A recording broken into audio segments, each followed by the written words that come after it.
بسم اللہ الرحمن الرحیم۔ السلام علیکم، ویلکم ٹو ایکسوٹک ٹرانسٹور۔ یو کے سے ایک بریکنگ نیوز لے کر آپ کی خدمت میں حاضر ہوا ہوں۔ ہوم سیکرٹری شبانہ محمود نے 17 نومبر 2025 کو پارلیمنٹ کے اندر جو نئے قوانین کا اعلان کیا تھا کہ ڈنمارک طرز کا اسائلم سسٹم اور اس کے ساتھ ساتھ سکل ورکر کے لیے جو ILR ہے وہ 10 سال اور وہ 2021 سے نافذ ہو جائے گا۔ کیئر ورکرز کے لیے 15 سے 20 سال کا اعلان کیا تھا۔ تو اس پہ جہاں پر پارلیمنٹ کے اندر کافی احتجاج ہوا اور خود لیبر پارٹی کے MPs نے اس کی مخالفت کی، وہیں پر بریکنگ نیوز یہ ہے کہ اب ایک آن لائن پٹیشن دائر کر دی گئی ہے۔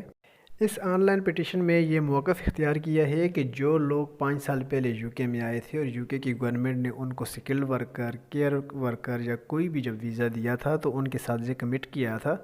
کہ اگر آپ 5 سال UK میں اپنی سروسز پرووائڈ کریں گے تو آپ کو ILR دے دیا جائے گا۔ تو اب ان کے ساتھ یہ زیادتی ہے کہ اس ٹائم پہ آ کر آپ قانون چینج کر رہے ہیں اور ان کو 10 سال یا 15 یا 20 سال تک ویٹ کرنے کا کہہ رہے ہیں۔ لہٰذا جو لوگ 5 سال پہلے، 4 سال پہلے UK آئے تھے اور ان کے ساتھ آپ کی یہ کمٹمنٹ تھی کہ 5 سال کے بعد آپ ان کو ILR دیں گے، تو ان کو ILR 5 سال کے بعد ہی دیا جائے اور ان کے لیے ILR کا جو قانون ہے وہ 5 سال کے لیے ہی رکھا جائے۔ حیرت انگیز بات یہ ہے کہ جب یہ پٹیشن دائر ہوئی تو پہلے 3 گھنٹوں کے اندر اندر اس پہ 1 لاکھ سے زائد لوگوں نے سائن کر لیا تھا، اور ابھی لیٹسٹ جو اپڈیٹ ہے اس کے مطابق تقریباً 1,88,000 سے زائد لوگ اس پہ سائن کر چکے ہیں، اور ہو سکتے ہے کہ میری ویڈیو اپلوڈ کرنے تک اس کی تعداد 2 لاکھ سے بھی بڑھ جائے۔ میں یہاں پر آپ کو یہ بتا دوں کہ UK کا یہ قانون ہے کہ یہاں پر اگر کوئی آن لائن پٹیشن دائر ہوتی ہے اور اس کے اوپر 10,000 سے زائد لوگ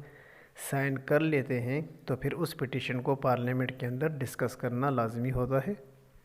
لیکن اس پٹیشن کا یہ ہے کہ اس پہ اب تک تقریباً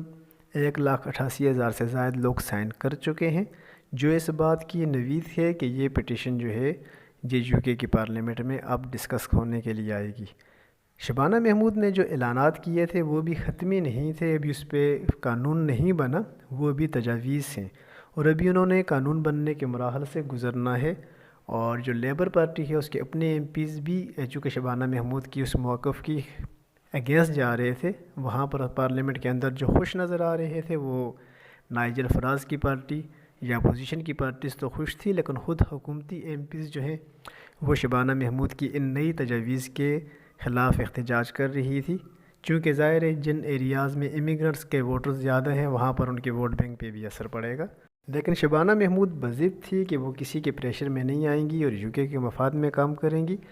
اور انلیگل امیگرنٹس کو لے کے اپنے قوانین پہ کاربند رہیں گی۔ لیکن اس پٹیشن کے بعد اب جو سچویشن ہے وہ یہ ہو چکی ہے کہ اب اگر پارلیمنٹ میں اس کو ڈسکس کیا جاتا ہے اور پارلیمنٹ میں ووٹنگ ہوتی ہے تو یقیناً شبانہ محمود کو یہاں پر مشکل پیش آ سکتی ہے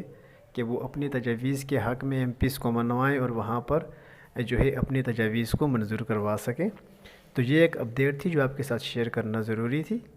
اور یہ اچھی اپڈیٹ ہے، اور یہاں پہ اب دیکھنا یہ ہے کہ UK کی گورنمنٹ اس پہ کب ایکشن لیتی ہے اور پارلیمنٹ پہ اس پہ کب ڈیبیٹ شروع ہوتی ہے۔ تو